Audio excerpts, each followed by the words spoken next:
started telling me what went wrong inside and what happened to you inside. Yeah, so, well, the whole pushing with the truck idea, like I said, came from the weekend before, but, you know, the weekend before, I'm telling Dave, where I wanted him to stop. I mean, if you look at the video, you can see it's like a wheat field, and there's like a big patch of like clover going right across it, and it's sort of like, I don't know, like a drainage sort of thing. It's not really a ditch, but it is like a low spot. You can feel yourself going over. There's no way you can miss it, so the plan was, as far as I was concerned, is to friggin' stop pushing me when we get to there, and then if anything happens, I can slow down, stop, abort mission, whatever we need to do. By the time we passed that part, and I realized he wasn't going to stop pushing. So who owned the Winnebago? Who owned it? Mine. It's yours. You bought it. Somebody gave it to me. Like I said, I put that on the internet. Oh, that's what you were. Is that what you were sleeping in when you said that you had a camper? No, I just had a camper there. Yeah. So out of the back of those ones that slide in the back of the pickup truck. Oh, so I just see. had it sitting on the ground. Just started basically. So the Winnebago, and so you're driving, right? And the other guy is beside you. What was his name? Redneck Ricko. Redneck Ricko. Rick And Max. so, are you belted in? Or Well, what it was just a lap belt. Like there was no shoulder belt in the vehicle. It was just lap belts. All the seats in it had just lap belts. So tell me what happened inside the van. Well, as we're coming up to the thing, I mean, we're flying. Obviously, you've seen the video, and as soon as Dave stopped, like we're accelerating the whole time. As soon as he stopped, the front end of the Winnebago dropped down because you're accelerating. You sort of tip forward. Well, that got the Winnebago bouncing. Sorry. So one more time. okay. Start all over because I just had a lost spot come my way. One more time. Okay. No, start your phone. Dave is pushing you with his. Dave's pushing me with the truck. So as soon as he stopped, as soon as he let off and stopped, the front of the Winnebago dropped because now we're not. If you accelerate the front end, sort of as soon as you let off, the front end will drop, right? So with so much speed, so much momentum that it started bouncing. So as we came down from where, I mean, if it was slightly like maybe 2 feet either way, it might have come down, and then on the up, it might have rolled up the ramp, and everything might have been cool. But it hit the front of the ramp. On the down, you can see it's bouncing. Then boom! As it's coming down, it hits the frame just plows into the front of the jump and just digs in all the way up. But there's enough momentum to carry it up and over. So what happened was when we plowed into it, the frame is attached to the floor real good, and the walls are relatively attached to the floor. So and then the ceiling's attached to the walls. So when it smashed into the thing, the floor separated all the way around the front of the Winnebago. So they come up and down, so the walls just dropped down, and Rick's side, the tire popped, so he had, that much more, his side of the floor went down that much more. My tire stayed inflated, so I was up, and, plus I'm taller than him, so the ceiling just came down and smashed me in the top of the head. So like the walls come down until they hit the ground, it couldn't go down any further. And, but and then when I tried to get out, I tried the door, I'm just like, it was just like this, my entire body was like on fire. It was just, it was like my brain wasn't even functioning, I guess from the hitting the head, and then I got so much pain. There's this engine, and it's just absolute maximum RPM, and I'm just thinking to myself, I got to get away from that thing. Your body was on fire. Did you think you had a concussion, or did you know that there was something more serious? I knew right away I had a broken back. I kicked the friggin', I tried the door, I'm looking at the door, and there's like a big gap on this side. The door is like twisted in the frame. I had to kick it 3 times to get it out, and then you can see in the footage there that I just slither out, and the friggin' door is supposed to be up here, and the top of the door is like here, and I sort of got to slither my way out onto the ground, and I just crawled as far away from it as I could. My girlfriend come running over, and the first thing I said to her was I broke my back, so. How did you know you broke your back? Oh, I could feel it. What do you mean? What were you feeling? I guess just felt like somebody smashed me in the back or something. I mean, it was just like. So every time you moved, or was it no, just a it was throb? It was like my whole friggin' body. It was just like, but and I'm sort of like all I wanted to do. Like every time I did a jump, I come Sasquatching out of the bushes. You know what I mean? But this particular time, that I so badly wanted to just get up and throw my arms up in the air, but it just wasn't happening. What happened to Redneck Ricko? As far as I know, I guess. Well, I mean, you fly through the air. I mean, you're gonna have bumps and bruises no matter what you do. But he wasn't hurt as much as you. Broke nothing or anything like that.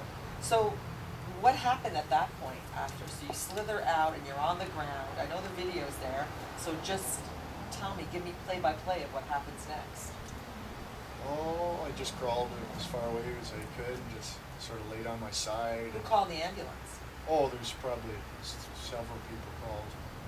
They knew right away when they saw the jump that this was going to be something serious. Well, when they see me on the ground, I mean, you can hear in the video, you know, it's like, there's, you know, everybody, like, I mean, you can see people just running every which way, like, you know, people, one guy runs over to get my wallet stuff, because I didn't have my phone and my wallet and all that stuff on me when I was doing all Where this was jump Dave? stuff. What was he doing?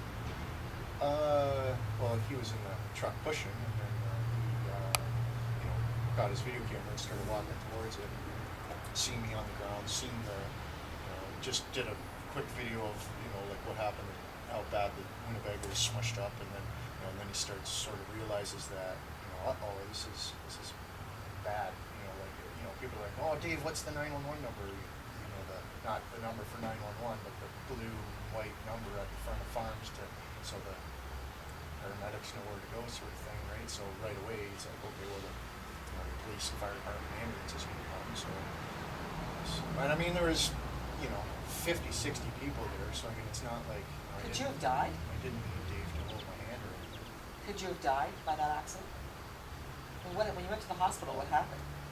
What did they say? If there was any heart or burst fracture. Did you have a concussion? No, so It was just, so the impact. I just had like a scab on the top of my head. That's how I know, you know, whatever it was. But hit the me in top of my impact head. caused your vertebrae to break, or what happened exactly? Yeah, I got a burst fracture in L1. It was a T12 and T4, something like that too. I busted a rib off at the top, and then there was another burst fracture, but it wasn't a complete burst fracture. It was just a, you know, a small part of the vertebrae sort of exploded, but the L1 was the big one there. And Did they say you were lucky not to be a paraplegic? Oh yeah. Like, How close I had did you? I had some numbness. I don't know if you want me to tell you Sure. where it was or not. What happened? Well, it was basically from my hip bone, about half of my Yeah. finger there, like my left nut, you know what I mean? Like this, just a strip going to my zone. It was just numb. Like I could feel it. Holy shit, that's numb right there. You know what I mean? But then it just after a few weeks it went away. And Yeah. So, but I mean. When the ambulance got there, were they kind of shocked at what this was all about? Did they even care? Well, I remember laying there and somebody was saying, you know, asking me, you know, like, what happened? Well, I just went for a Winnebago, or I was just going for a ride or something. What kind of ride? A Winnebago ride. Like, just still making jokes. I'm on the ground friggin' dying, and you know what I mean? I don't know if I'm stupid or what the problem is. Well, I'm clearly not the brightest bulb on the tree, but. How long were you in the hospital for? 11 days. What did they do to you? Gave me a $500 back brace. How long did it take you? Worth about $25. And how long did it take you to recover from all this?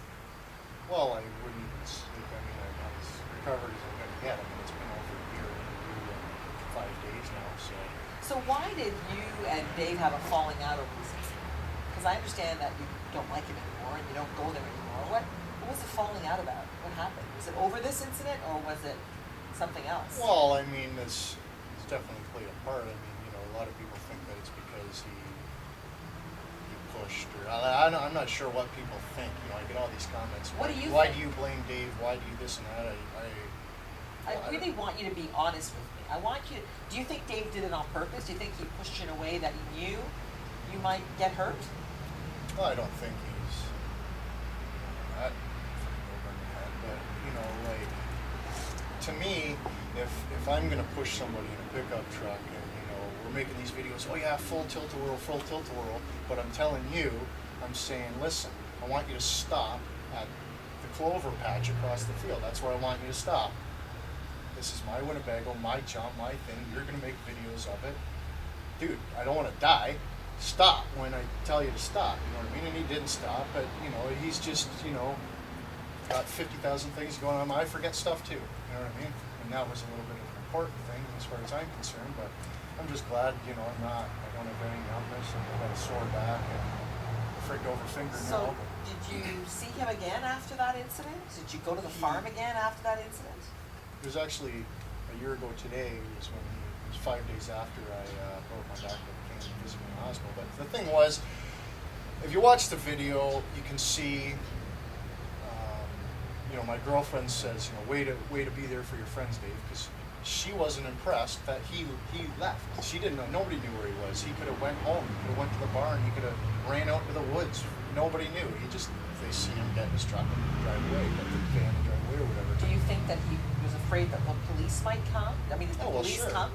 Well, I'm sure it was, you know, he freaked out. He thought, oh shit, you know what I mean? And he just went back to the barn and cracked a beer. And, you know what I mean? Sort of. So the ambulance came. Who else was there? What other authorities? Fire department, police, Oh, okay. random, you know, volunteer fire department guys in their pickup trucks. You know, there was just. And did the police? What did they say about the incident? Were they even considering maybe laying charges? I have no idea. You don't know. No, like the police never said anything to me. I mean. It happened on private property and whatever. However stupid it was, and it was a stupid stunt that could have left you a paraplegic. But that's neither here nor there.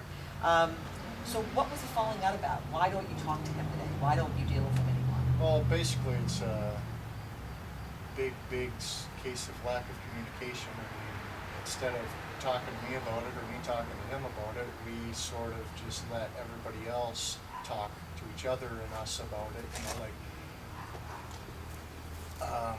Did you sue him? No. Why? Why would I? Just wondered. It's a pretty crazy thing to have happen on his property. Yeah, I mean, it's not like I went to Walmart and they neglected to shovel their sidewalk and I slipped and broke my, you know, ankle in the. It's true, I You suppose. know what I mean? I went to his farm knowing full well that I was going to get hurt. Every single jump I did, I got hurt. It didn't feel good. I was watching some of his YouTube videos, and there's one where he's got a bulldozer and he's got some kind of a strap to it, and he's swinging he's swinging this one man into the pond, right? That's my co-pilot, Rick. Well, then Rick gets slammed into the bulldozer. Did you see the video I'm talking about? Yeah. And he didn't look very happy. And in Yeah. fact, he looked like that seriously injured him as well. What Yeah. happened there? Well, when I first seen it, Were you there? No, I wasn't No. there. That just happened recently, like I think about a month ago. But when I got a message from somebody. Oh, did you see what happened to Rick? And I says, no, what happened to Rick? And they sent me the link, and I watched the video. And as soon as I seen it, I knew what was going to happen. I didn't know if it was going to be him flipping into the water, landing on his head, and busting his neck, or if he was going to swing into the thing. But I knew something bad was going to happen. And the same thing, you know, the start of the video, it's him, oh, this could be the last YouTube video I'm going to have, last chooch off my antler, and, you know, and this and that, and, you know, it's YouTube, you know, you're saying things to make it more exciting for people to watch. What was your reaction when he hit that bulldozer? Well, the first thing I did was called, you know, another guy from the farm that, you know, I still talk to some of the guys from out there or whatever, and, you know, as soon as I seen it, I wanted to make sure for myself that, you know, because, I mean, as far as I'm concerned, Rick's my friend, and Brooke's my friend, and, you know, it's not because me and Dave don't get along, doesn't mean, you know, the other people don't get along. But anyways. Was he okay? Yeah, he just, you know, obviously smashed his knees pretty good against the, you know, as far as I go, I haven't talked to him personally, but as far as I know, you know, there's no broken bones or anything like that. He just, you know, had smashed his knees really good, swelled up knees and stuff like that or whatever. But When did you learn that Dave was a convicted pedophile? And what was your reaction when you learned it?